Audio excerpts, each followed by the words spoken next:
নবীজি সাল্লাল্লাহু আলাইহি সাল্লাম এক সিরিয়ানকে বলেছেন যে ধর্ম বদলানোর দরকার নেই, আর তুমি কালিমাও বলো না, যে তুমি বলবে না লা ইলাহা ইল্লাল্লাহ, বাজারের মধ্যে তাকে মারা হতো।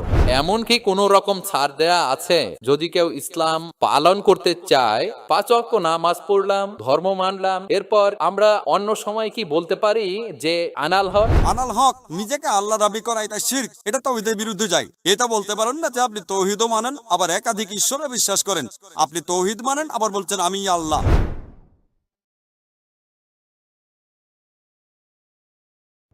স্যার, আমার নাম এল রবিশঙ্কর শ্রীধর। আমি বর্তমানে বিইডি কলেজের প্রিন্সিপাল হিসেবে আছি। আমি অন্য ধর্মগ্রন্থগুলো পড়েছি, যেমন বাইবেল, কোরআন, হাদিস ইত্যাদি। এছাড়াও আমি মুসলমানদের নামাজ পড়ার নিয়মও শিখেছি।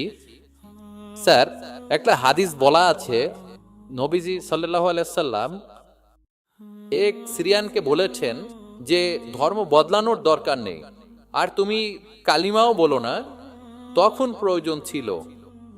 তবে এখন দেখি যে পৃথিবী অনেক বদলে গেছে, আমাদের সামাজিক অবস্থান বদলেছে, এছাড়া আমাদের সমাজও বদলেছে। আর একটা ব্যাপার জানতে চাচ্ছি, এমন কি কোনো রকম ছাড় দেয়া আছে যদি কেউ ইসলাম পালন করতে চায়? আমরা আমরা জানি ইসলাম ধর্মের কিছু ব্যাপার ফিজিক্সের মাধ্যমে প্রমাণ করেছেন বিজ্ঞানী ক্যাপরা আর স্টিফেন হকিং, যেমন সময় আর বিশ্বজগৎ কিভাবে সৃষ্টি হলো। এখন আনাল হক, আমি খোদা, এই টাইপের ধারণা কোনো স্থান আছে? ৫ ওয়াক্ত নামাজ পড়লাম, ধর্ম মানলাম, এরপর আমরা অন্য সময় কি বলতে পারি যে আনাল হক? একবারে একটা প্রশ্ন করেন, হাতের সময় কম, এই প্রশ্নটার উত্তর দেই। প্রশ্ন করার জন্য অনেকে দাঁড়িয়ে আছেন। ভাই, আপনি প্রশ্ন করলেন যে তিনি একটা হাদিস জানেন যেখানে নবীজি এক সিরিয়ানকে তার ধর্ম বদলাতে বারণ করলেন। বলেন। যে তুমি বলবে না লা ইলাহা ইল্লাল্লাহ, বাজারের মধ্যে তাকে মারা হতো। ভাই, আপনি বললেন যে নবীজি এক লোককে বাজারের মধ্যে লা ইলাহা ইল্লাল্লাহ বলতে বারণ করেছেন, না হলে তাকে মারা হতো। আমি জানি না আপনি কোন হাদিসের কথা বলছেন। একটা হাদিস বলছে জোরে আল্লাহু আকবার বলো না, লা ইলাহা ইল্লাল্লাহ না।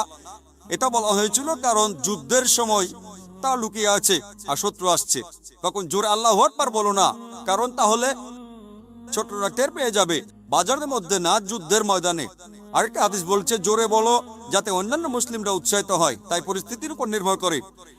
নবীজি একবার বলেছেন যুদ্ধের ময়দানে বলো আল্লাহু আকবার, এতে মুসলিমদের সাহস বাড়বে। কিন্তু অন্য সময়ে যখন লুকিয়ে আছেন তখন জোরে বললে শত্রুরা টের পাবে। তাই এক এক পরিস্থিতিতে এক এক রকম কাজ।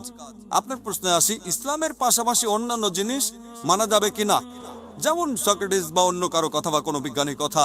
এছাড়াও আনাল হক, ইসলামের পাশাপাশি অন্য বিষয়ের ব্যাপারে বলি, যদি সেগুলো কোরআন আর হাদিসের বিরুদ্ধে না যায় কোনো সমস্যা নেই। যদি সেটা কোরআন আর হাদিসের সাথে মিলে যায় সেটা আমাদের মানতে হবে। সেটা হতে পারে যে কোনো বিষয়, হোক বিজ্ঞান, ভূগোল বা ইতিহাস, হোক হিন্দুইজম, খ্রিস্টান ধর্ম, ইহুদি ধর্ম। যদি সেটা পবিত্র কোরআনে উল্লেখ করা থাকে তাহলে সেটা আমাদের মানা ফরজ। যদি সেই কথাটার উল্লেখ কোরআনে না থাকে আর কোরআনের বিরুদ্ধে না যায় সেটা মানতে পারেন মুবাহ, ঐচ্ছিক। কিন্তু যদি সেই কথাটা কোরআনের বিরুদ্ধে যায় সেটা হারাম, সেটা নিষিদ্ধ। এই তিনটা হতে পারে, তিনটা ফলাফল পাবেন। আপনি বললেন যে ইসলাম তাওহীদে বিশ্বাস করে, ৫ ওয়াক্ত নামাজ। ইসলাম আনাল হকে বিশ্বাস করে কিনা? আনাল হক নিজেকে আল্লাহ দাবি করা এটা শিরক, এটা তাওহীদের বিরুদ্ধে যায়। এটা বলতে পারেন না যে আপনি তাওহীদও মানেন আবার একাধিক ঈশ্বরে বিশ্বাস করেন। আপনি তাওহীদ মানেন আবার বলছেন আমি আল্লাহ। দুটো না আসলে বিপরীত। যদি কেউ এমনটা বিশ্বাস করে সে আল্লাহর একটা অংশ, সে তাওহীদ মানতে পারে না, আর সে মুসলিম নয়। দুটো বিপরীত জিনিস। কিন্তু অন্য ব্যাপার কোরআনের সাথে মিললে সমস্যা নেই, আর কোরআনের বিরুদ্ধে না গেলে সমস্যা নেই। আশা করি উত্তরটা পেয়েছেন। এরকম আরও ইন্টারেস্টিং ভিডিও, ইসলামী সঙ্গীত ও লেকচার পেতে এখনই চ্যানেলটি সাবস্ক্রাইব করে আমাদের সাথে থাকুন।